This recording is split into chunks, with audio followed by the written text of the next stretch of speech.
I'm Larry Rubini, Army Reserve Ambassador, and I'm pleased and honored to be at today's event for dedication of the Gold Star Memorial at the Freedoms Foundation. The nature of sacrifice and told by the stories of the Gold Star parents, wives, and sons is immortally touching in this monument. I encourage all of you to see it, to feel service and feel sacrifice, and the pain to know that freedom is not free, and the honor to know their suffering and their sacrifice is for the good of this country. You stand in the middle, you actually hear an echo bounce off all the walls and come right back to you. So it's almost like an otherworldly voice is here at the monument. So you have black granite, mined and found only in one place in Elverson, Pennsylvania. They shipped it to Vermont and had it etched with a laser of those pictures. Those are Pennsylvania families, Mr. and Mrs. Mannion on the far side, and the Iwo Jima monument there as well. There are stars made out of the same stone that we have back here on the wall cap. Each entrance, you can't get to the monument without stepping over the star, which represents the loved one that's died in the line of duty. If you stand on the other side of the cutout, you can look through the cutout and see the second biggest flag in Pennsylvania right there.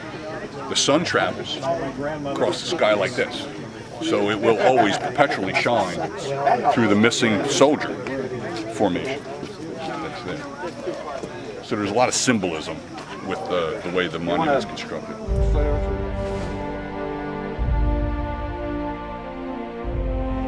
Good morning.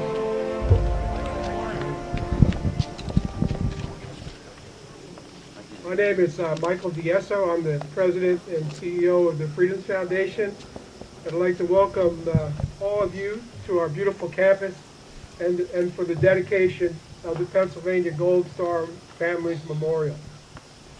All of us at the Foundation are honored to have been selected as the home for this tribute to Pennsylvania families who have lost loved ones defending our freedoms.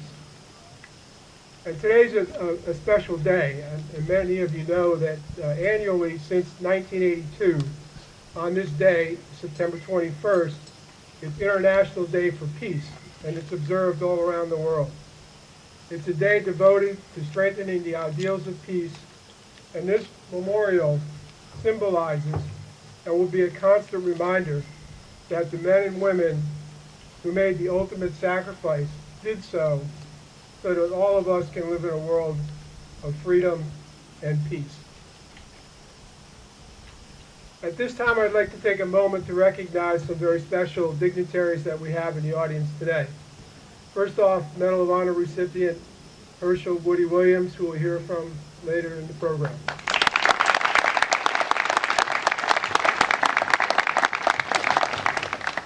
The 23rd Secretary of the Air Force, the Honorable Deborah Lee James, joined by her husband, Frank Deedy.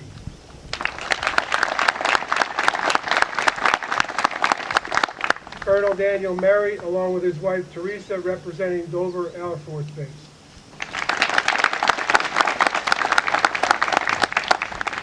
Thank you all for sharing your time with us today. The mission of the Freedoms Foundation at Valley Forge is to educate Americans about their rights and responsibilities, to honor acts of civic virtue, and challenge all of us to reject apathy and to get involved. This morning we had over 100 runners and walkers do just that. They honored our heroes, they challenged themselves by running and supporting a cause they believed in, and by doing so, they educate others. The Pennsylvania Gold Star Families Memorial we dedicate today will not only serve as a memorial to the families and their loved ones, it'll tell a story. It'll tell a story to all of those who come to this campus to learn that in order to live in freedom and peace, we all need to do as they did, and that it was to reject apathy and get involved. At this time, I would like to recognize those individuals responsible for the monument and who have seen it evolve from an idea to this beautiful masterpiece we see today. First and foremost, to our Pennsylvania Gold Star families, thank you for your sacrifice and for your support.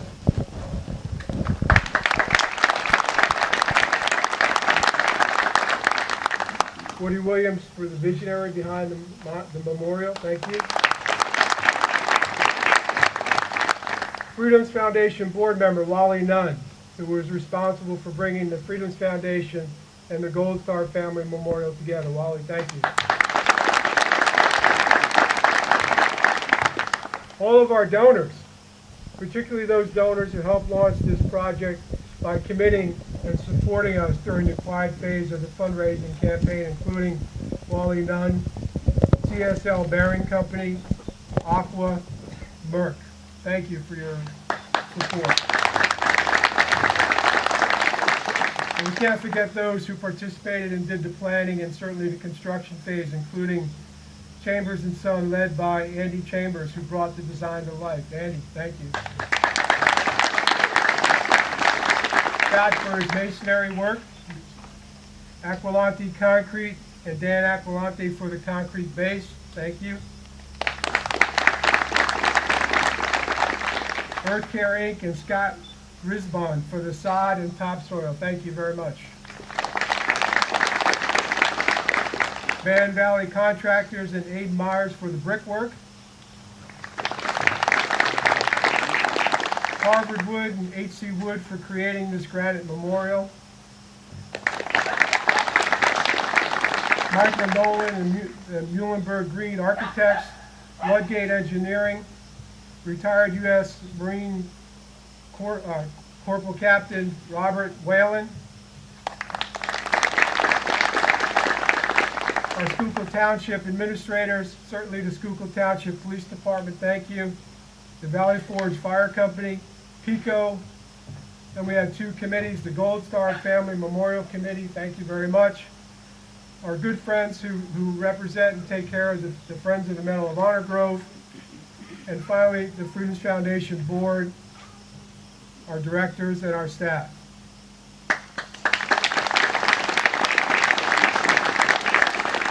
Now my honor to introduce Corey Etchberger, Gold Star Family member, son of Medal of Honor recipient Richard Etchberger, who will preside over today's ceremony. Corey? Please post the colors.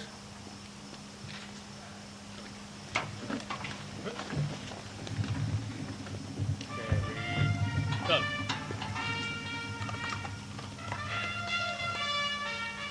Ready,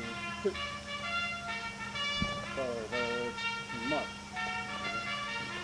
March, time, march. Backward, march.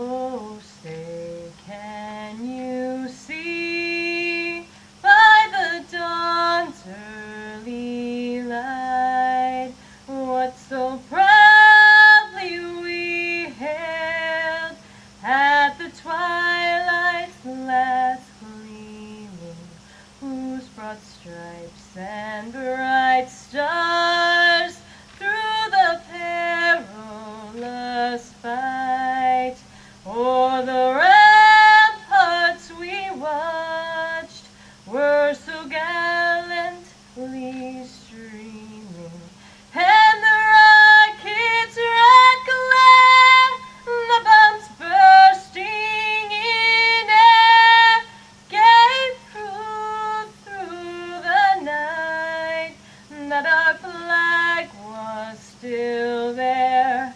Oh, say does that star-spangled banner yet wave o'er the land of the free and the home of the brave?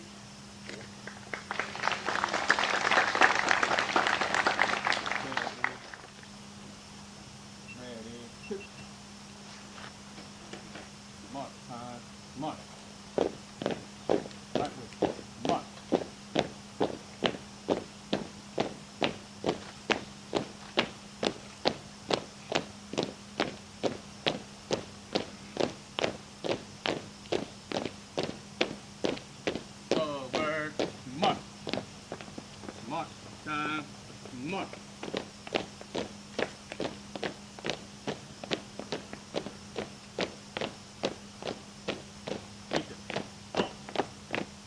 Right, feet.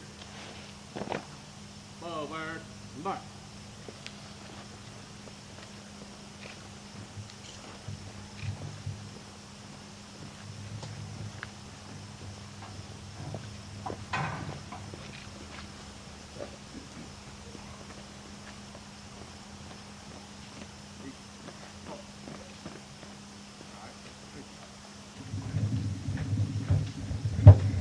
Good morning. It is my honor and pleasure to be here. Please don't sit. That's why I thought I would get you right now. Let us all join in prayer on this beautiful day. Eternal Father, strong to save, by whose grace and love we are enabled to come together today to bestow upon these families the honor that they so richly deserve for having served their country. Yes, the family members they have lost served on the front lines, but they did just as much to serve their country as did their deceased loved ones.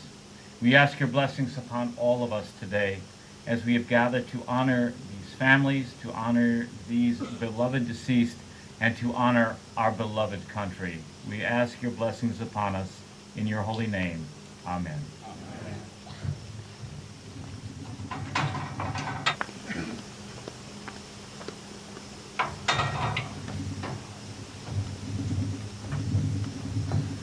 You can be seated.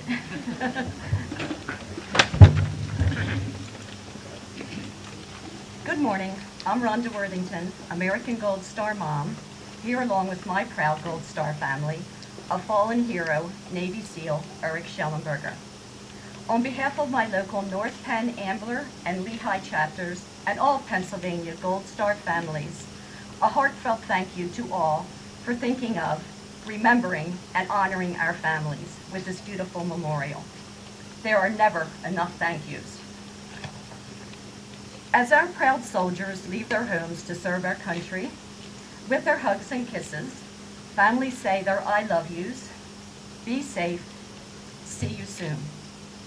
Nothing can prepare a family for the news that a loved one has died while serving our country. Our heroes gave their all, unconditionally, in the name of duty, honor, and country. We know this with broken hearts. The pain of loss is felt deeply by all Gold Star family members.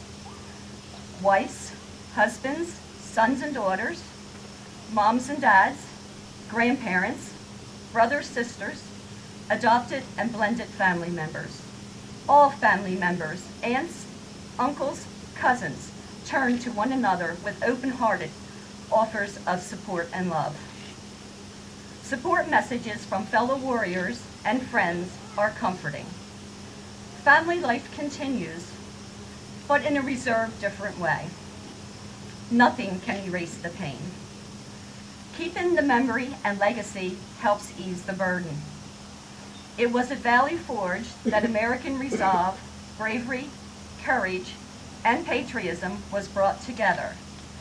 From this place, American heroes began the march to form our country.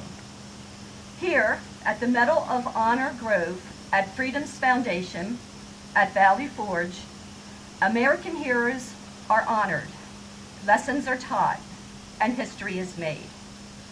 Our loved ones and families are honored here now, alongside these American heroes, to be remembered forever with all who stood to keep America strong and safe. On these grounds, as paths are crossed, may all families join hands with Gold Star families as we forever love and honor our heroes.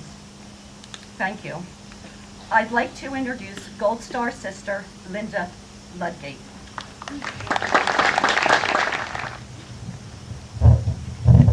I want to thank all of you for inviting me to speak here today about my brother Bill, whose life and sacrifice for our country has had a profound effect on my own life. I am often asked two things. how I get the energy to do what I do, not today when I'm recovering from surgery, but in my normal life, and how I got interested in the law. I'm the youngest of 14 children, and in 1942, before I was born, my brother Bill joined the Army.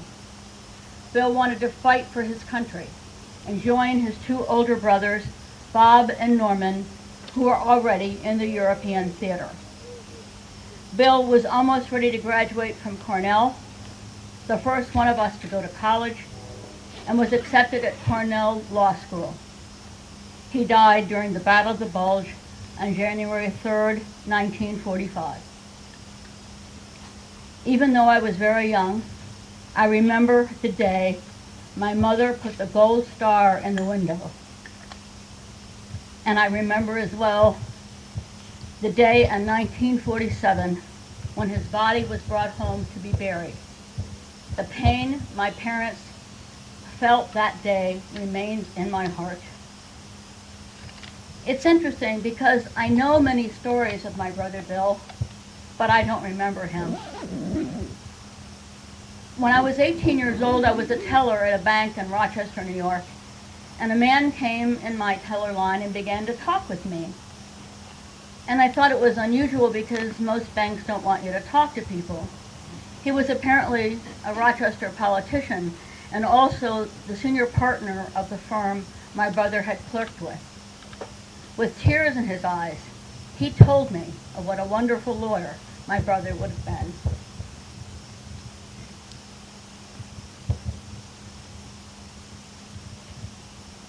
I had lived my life with my father and my mother and my siblings telling me about Bill, how he wanted to become a lawyer.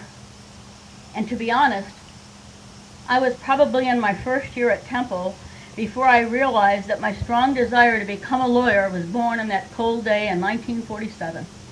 It just took me a little longer to get there. An interesting fact is that my oldest brother, Bob, after he returned home, went to college and law school and worked in the Congressional Legislative Office for 30 years. In 2009, my husband and I, along with our son Brendan, went to Bastogne, and I stood in the woods where William Frederick Mosen died, and it was an unforgettable moment. Bill was in the 101st Airborne, 502nd Division D Company. It was a sacred moment for all of us to stand in those woods and know of his fate. Sometimes we hear stories about how nobody appreciates what our soldiers do. Well, they appreciate us in Bastogne. I was there, and within 5 minutes, I thought I heard the first 6 notes of the Star-Spangled Banner. I did. Every 15 minutes, their clock rings those tones. The people of Bastogne, a small, not wealthy town, built a monument, 15 feet high, I didn't climb to the top, dedicated to all the men who lost their lives protecting their village. In the monument, they stated that they fought for our village as if it was their very own. So that is where my love of the law began in 1947 when I was 5, and it's grown throughout my life. In fact, not with the exception of countries in the Mideast, but with the countries that broke up after the Soviet Union, they've used our Constitution as a model for theirs. During the 23 years I was an active judge, I always told potential jurors at the end of jury selection, the people who had not been chosen, that I knew it was a sacrifice for them to come to court today. And then I would look at them and say, but I know you will agree with me that it pales in comparison to the sacrifices made by the men and women who have fought and died for this country, and for those who are doing it today. I always tell them it's personal to me, because 7 of my brothers were veterans, and we can never thank veterans enough. So I feel I have tried to live a life for myself and one for Bill.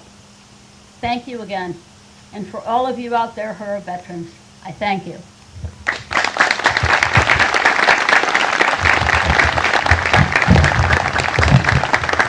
And I want to introduce Brian Mannion. I think the one story I can share with you that really sums up who my brother Travis was is after his first tour to Iraq. He came back, he was stationed in Camp Pendleton, and he came back to the East Coast, and he wanted to spend some time with family and friends, and of course, while he was here, he decided he had to go see the Eagles play. So him and my husband went to the Eagles game, and as they were leaving, you know, my husband tells the story that it weighed really heavily on his mind, and he knew that in just a few weeks, Travis would be heading back to Iraq. And though they didn't really speak about it, it's all really that my husband could think of. So as they were leaving the stadium that night, my husband Dave, who's, you know, a bit of a jokester, he turned to Travis. And as they came upon a flight of steps, he turned to Travis and said, "Hey Trav, what if I push you down the stairs here and you break your ankle or your foot? Then you won't have to go back to Iraq for this tour." And he said my brother turned to him and looked him right in the eye and said, "Hey Dave, if I don't go back to Iraq, then somebody much less prepared for the job at hand is going to have to go in my place. If not me, then who?" And when my husband came home, he shared with me the story, and he said, "Man, don't I feel like a jerk? Here I am, you know, trying to push your brother down the stairs," and that's the answer he gives me. And we started thinking about it, and we realized that it wasn't just in that moment, but that was how Travis lived his life each and every day. And I share this story with you because I think that this story doesn't just represent my brother. It represents all the men and women who so proudly serve our country. And it represents the families that stand by their sons and their daughters, their husbands and their wives who go off to serve. So I thank you on behalf of my family for putting this memorial together as a way that people can come and pay honor to those who have given their lives for our freedom. Thank you so much. And I now want to introduce you to Julie and David Gettings, parents of Marine Corporal Albert Gettings.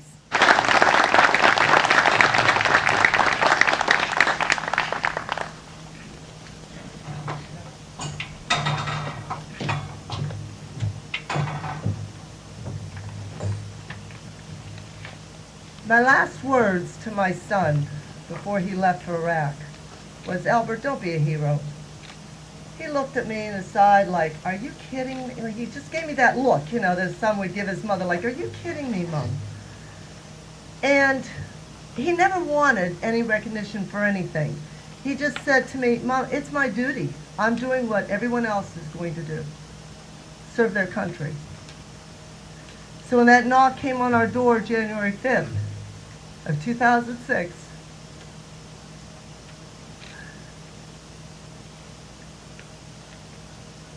changed our lives. And our family, my husband and I and my daughter, and our extended family, we had to make a decision right then and there. You want to crawl in a hole. You want to cover yourself up. And I tell this to my students. I'm an English teacher in Newcastle, PA. And that's the choices that you make. Do you crawl in that hole, or do you make a difference? And we decided to make a difference. And we started the Albert P. Gettings Memorial Foundation. We've given many scholarships out to young men and women who are making a difference.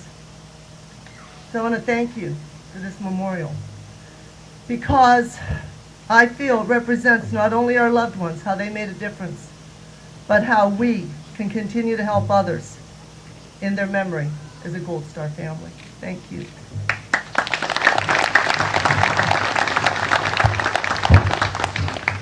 Good morning. As a father of a fallen Marine, it comes to mind, especially what Ryan said about certain things. And the good book says, "Greater love hath no man than this, and to lay down his life for his friends." And that seems to be the motto of all the veterans, of our Medal of Honor winners sitting with us, of all those in uniform. because they go out every day and decide they do their duty, but will I be back today? And we, as a family, have come through a number of things. We use the 3 F's. Faith. Faith in a God that's merciful and loving. Faith in a country that allows us to live in freedom. And we as Gold Star family members know freedom has a price. Freedom is not free. Family. Family of our origin, the people who we are with, our brothers, our sisters, our uncles, our cousins. They sustain us in helping us to move forward. And now the family of Gold Star, which has a place here. And friends. We see the friends here who have come out to help all of us. Because this monument gives us a place to lay our sorrows and to come together as a family, as friends, and as wonderful parents, loved ones, etc., of those who gave the ultimate sacrifice. And I close with the words of the song of God Bless America, which says, I'm proud to be an American, or at least I know I'm free. And I won't forget the men who died, who gave that right to me. And I gladly stand up here today. And I stand up asking you, God bless America, and thank you.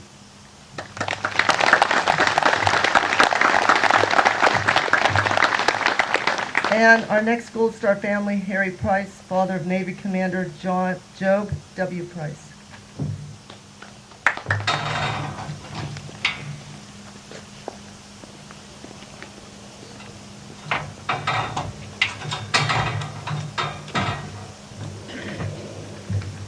Telling the judge I didn't know whether I could make it up the steps, but I did. On behalf of Commander Job Wilson Price's mother, his wife and daughter, and his sister, I wholeheartedly thank the Freedoms Foundation for giving me the opportunity to participate in this dedication of this memorial that will honor all Pennsylvania Gold Star families. I'm humbled to be among today's speakers. On December 22nd, 2012, our son, the commander of SEAL Team 4, died in Afghanistan. His body arrived at Dover Air Force Base early that Christmas morning.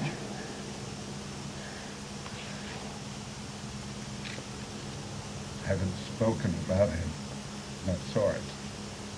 At his request, his cremated ashes were spread on the Atlantic off Virginia Beach a day after a solemn memorial service at Little Creek Naval Amphibious Base.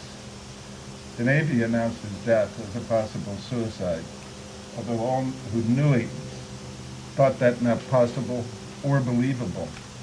Interestingly, now almost 2 years later, the NCIS has not yet released their report on the reasons for his death.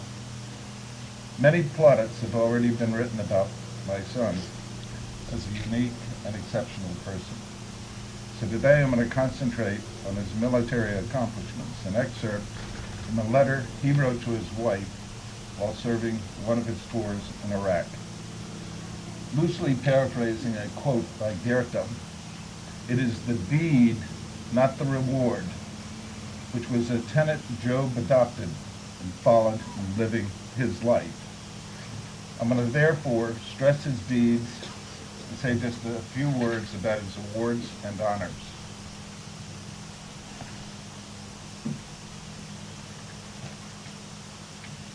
An outstanding scholar, football player, and wrestler at Pottstown High School, Job chose the Air Force Academy over the Ivy League for his college experience. After graduation from the Academy in 1993, and as the result of consultation with a Navy liaison officer assigned to the Academy, we couldn't figure out why he didn't look at Annapolis, he cross-commissioned into the Navy and subsequently was graduated from Bud SEAL training with Class 193, where he earned the prestigious Fire in the Gut Award. Like a very few SEALs, he was also a graduate of the Army Ranger School.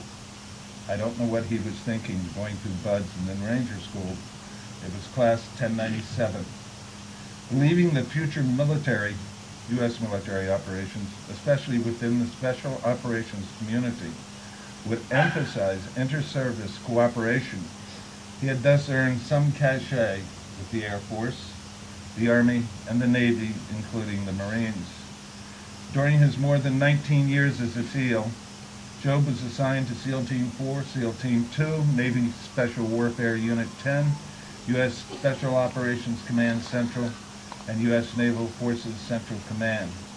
He served with Joint Special Operations Command, JSOC, from 2008 to 2010, and from November 2010 to May 2011, he was assigned to Combined Forces Special Operations Component Command in Afghanistan. In June of 2011, he assumed command of SEAL Team 4. His 13 deployments took him to Central and South America, Bosnia, Mediterranean, Iraq, Afghanistan, and elsewhere. His personal decorations, which were many, included 3 Bronze Stars, 3 Defense Meritorious Service Medals, the Meritorious Service Medal, the Joint Service Commendation Medal, 3 Navy Commendation Medals, the Joint Service Achievement Medal, and 2 Navy Achievement Medals. Since 9/11, especially, SEALs on combat deployments have been encouraged to write letters to spouses to be delivered following death. Job's wife shared with me his letter to her, which was actually written on one of his Iraq deployments. I've excerpted the following portions of that letter to best describe his beliefs about the career he chose and the possible consequences of his service. It reads as follows. Some will ask why SEALs do the things they do. The key for me was doing a difficult job with a bunch of professionals that I both liked and respected. I feel extremely fortunate to have had the opportunity to serve in one of the finest units in the world.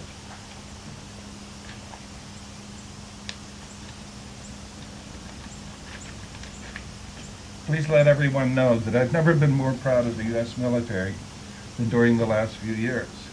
I've had full knowledge of the sacrifice that might be required by serving, and have accepted that from the first day I showed up at the Air Force Academy. All in all, the military has been good to both of us, and I ask you to keep that in mind. For those that doubt our cause or question the way ahead, nothing would disgrace the memory of those that have given their lives in the war on terror than pulling out of Iraq before we're victorious. Please let people know that, like it or not, we're locked in a life or death struggle with an enemy that would like nothing more than to have every American converted or beheaded. We fight them over there, so we will not have to fight them here. Yes, we'll assume losses. However, the winner of this war will be the one who's willing to sacrifice more. People that want to cut and run don't realize the enemy will follow close behind. John Stuart Mill had a quote that I think captures it best. War's an ugly thing, but not the ugliest of things. The decayed and degraded state of moral and patriotic feeling, which thinks that nothing is worth war, is much worse. The person who has nothing for which he's willing to fight, nothing that is more important than his own personal safety, is a miserable creature and has no chance of being free unless made and kept so by the exertions of better men than himself. I'm so sorry this happened, and I hope that you remember all the good times we had. Stay strong, and I'll see you when you get up here. Until then, think on these words penned by Mary Elizabeth Fry in 1932. Do not stand by my grave and weep. I'm not there. I do not sleep. I am 1,000 winds that blow. I am the diamond glints on snow. I'm the sunlight on ripened grain. I'm the gentle autumn rain. When you awake in the morning hush, I'm the swift, uplifting rush of quiet birds in circling flight. I am the soft stars shine at night. Do not stand by my grave and cry. I'm not there. I did not die. Now I'd like to introduce Corey Etchberger.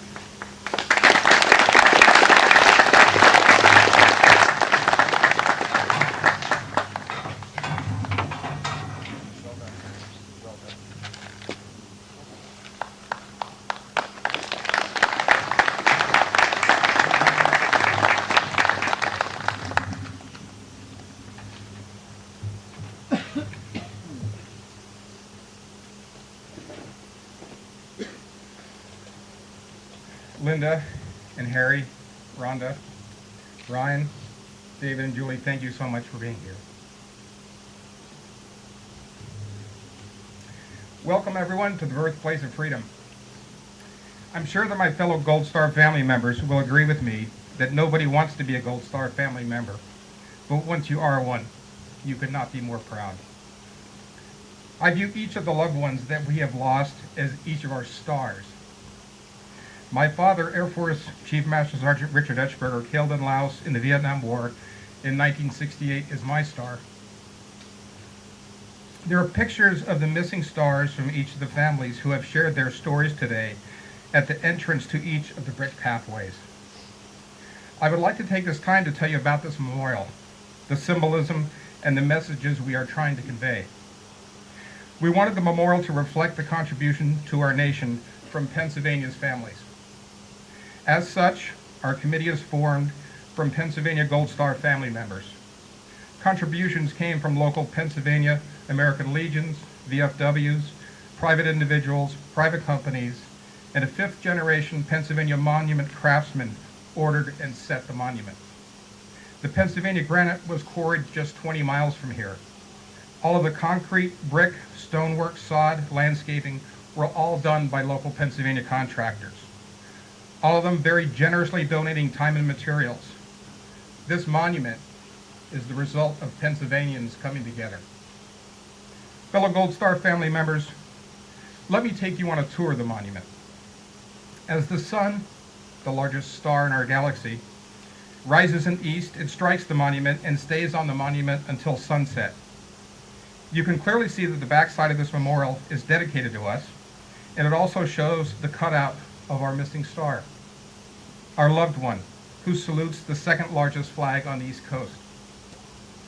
On the inside of the monument, there are laser-etched images of Pennsylvania's Gold Star family members and those who have served our nation in the military. To see those images requires a walk up one of two brick pathways. At the top of each pathway, you will notice a star which has been inlaid into the brickwork. So to enter the monument, you must pass by your star. As you make your way to the center of the circular concrete pad, you notice another star radiating out from the center. The brick retaining wall matches the surrounding existing buildings and harbors a number of plants, adding to the beauty. As you stand at the center of the star in the circular concrete pad and look at the monument, you can see the far left panel depicts a family at Gettysburg during the Civil War. Two children and a mother and a husband, and even a small dog, look wearily from the toils of war. The next panel shows a World War I Pennsylvania National Guardsman kissing his wife goodbye with flags in the background. She holds a small girl with a terrified look on her face as Daddy goes off to war. It's a look that all of us Gold Star family members can relate to. The third panel depicts the iconic figure of the raising of the American flag at Mount Suribachi at Iwo Jima during World War II. A small portion of the chest of one of the 6 men, Michael Strank, can be seen struggling to raise the flag. Mr. Williams, who I will introduce in a moment, asked that this image be included on this monument. I did some research and found that Sergeant Michael Strank was from Johnstown, Pennsylvania. And so he represents Pennsylvania on that panel. Lastly, Doylestown residents Colonel Thomas Mannion, United States Marine Corps retired, and his wife Janet received the flag from a Marine at their son's funeral. In April 2007, First Lieutenant Travis Mannion made the ultimate sacrifice in the Al Anbar province of Iraq. Lastly, Gold Star family members, while facing the monument and standing at the center, as you speak, an echo can be heard between the monument and the retaining wall. That's your star talking back to you. And now I would like to introduce Medal of Honor recipient Mr. Herschel Woody Williams, who is the original designer of this monument. There were 27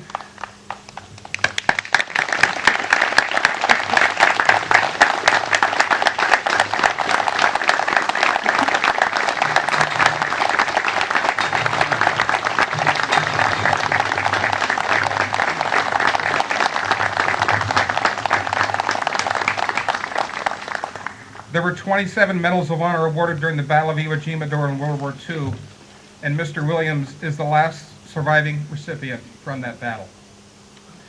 Woody and his foundation are the brainchild of this monument, and it's my great pleasure to welcome Mr. Williams and his family to the birthplace of freedom.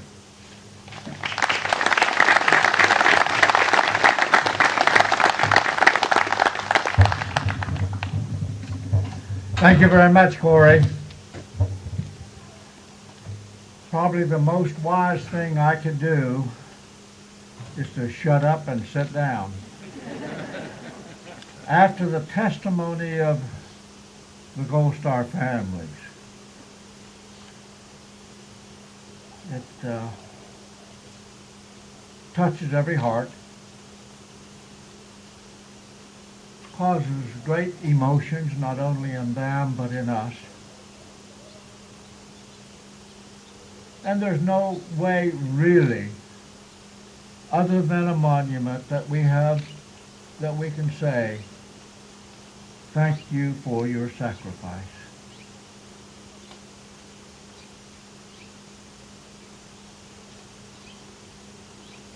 For the benefit of some who may not understand the Gold Star, the words Gold Star. In World War II, you'd go by a house and hanging in a window would be a 5x7 flag that had a blue star on it. In the judge's case, there would be 7 of those blue stars hanging in the windows. A friend of mine had 8 brothers, and his family had 9 blue stars hanging in their windows. But if a loved one was lost, then that blue star suddenly turned to gold, because it told the individuals looking at that home that someone had sacrificed their life for us and for our freedom and for America.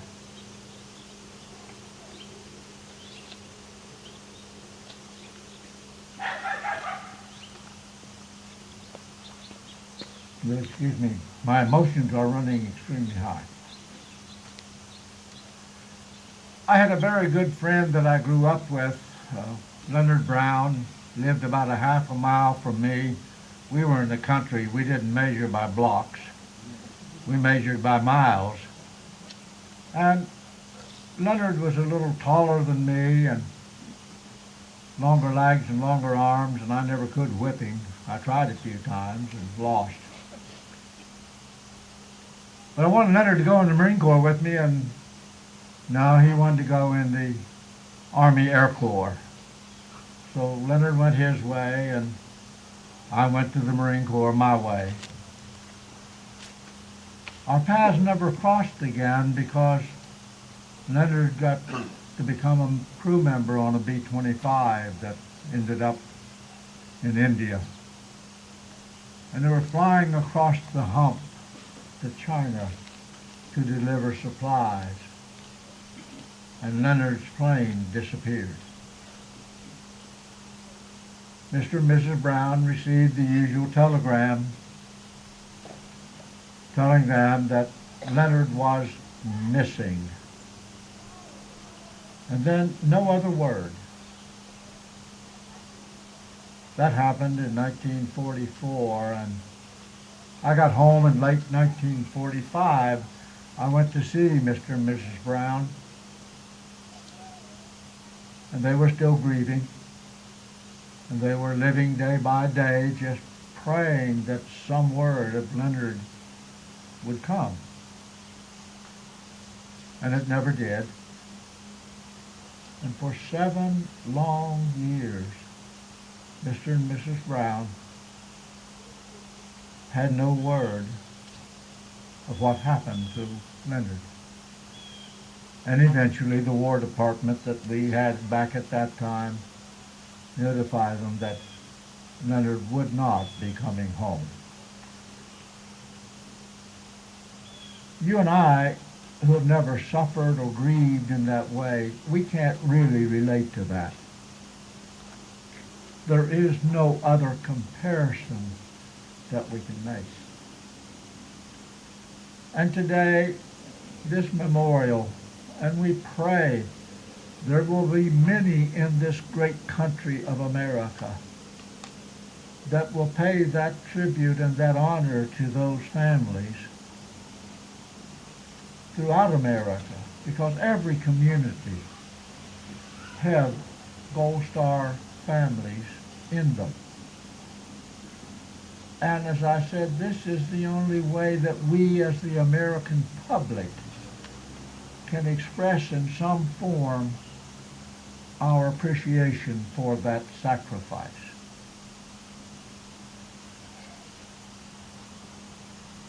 I would like to see one other thing happen in America. We have almost, I guess, 1 million people on active duty in the armed forces today, counting all branches.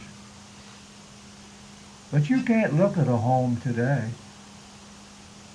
and have any indication that, number one, someone sacrificed their life, and number two, somebody in that home is prepared to sacrifice their life if called upon.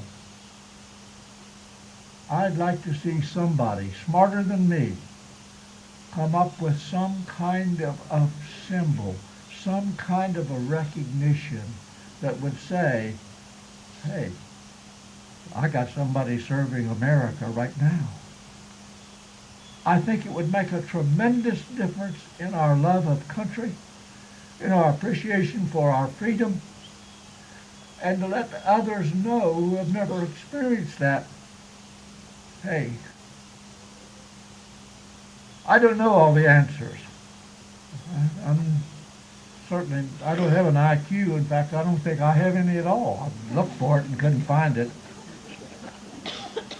But somebody with more brains than I've got can come up with something, I believe, in this country where we can pay that recognition. This is the second memorial in this great country of America. It was very difficult for me to realize, as I've visited Washington many, many times. I think I've seen every horse with 1 foot up and 2 feet down, and you know, I'm a horse person, so I've always looked for those horses. But I've been to I think basically all the great monuments in Washington. And I was amazed that not one out of 1,100 monuments in the District of Columbia says anything about or pays any tribute to families who sacrificed so we could be free. I just do not understand that. And this monument is one of those that will, for many years, thousands and thousands of people are going to come by and see this and realize what it really means to be an American and to be willing to sacrifice a loved one. I greatly appreciate what has happened here today, and this is not about Woody Williams, not at all. This is about those who gave a whole lot more than I ever did. So in closing, I'd like to invite my grandson, who is my worker. I just buck everything to him and he gets it done, and he better. But I'd like to invite my grandson Brent Casey to come up and make a presentation, and I'd like for the president of the foundation to come, and I'd like for Wally Nunn to come, the instigator and agitator and many other taters. I've known Wally. Door gunner on a helicopter. He wasn't very smart either. So I'm going to turn this over to Brent and let him make a presentation.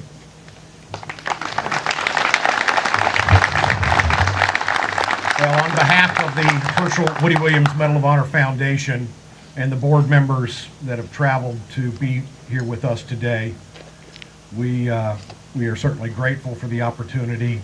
We're honored to be here with the Gold Star family members. We are grateful to you and all Gold Star family members around this great country. So I understand we have some fundraising efforts underway, and we'd like to light a fire under those if we could today. So we'd like to present you with $5,000 from our foundation to kickstart your fundraising efforts and just help out a little bit.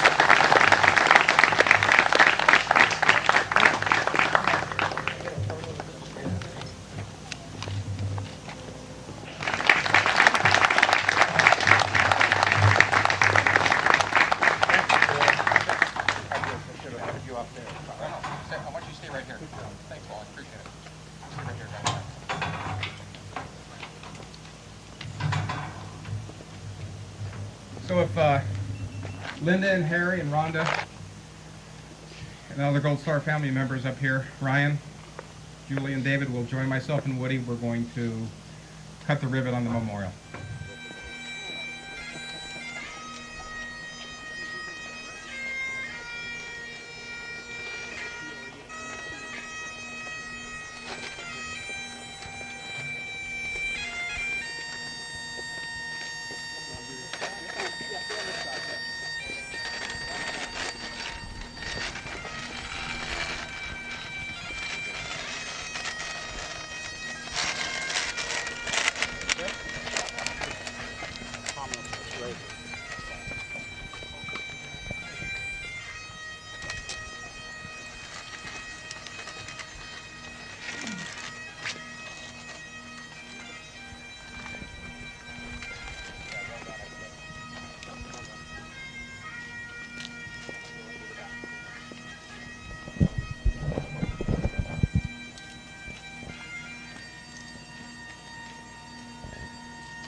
Fire the colors.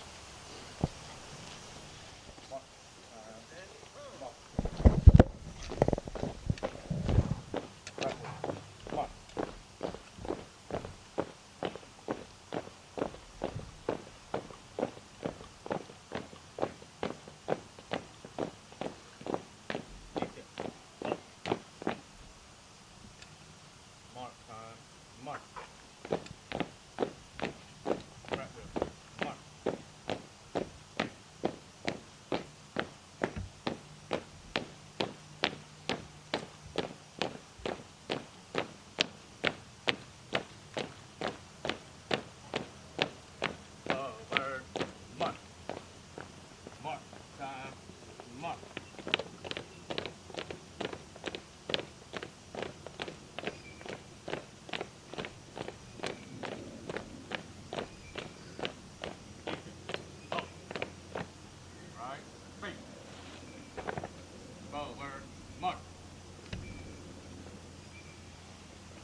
Can we give the honor guard a round of applause?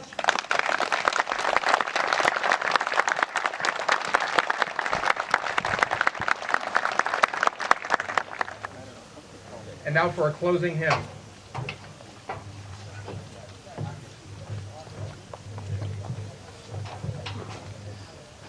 Eternal Father, strong to save, whose arms have found the restless waves, who bids the mighty ocean deep its own appointed limits keep.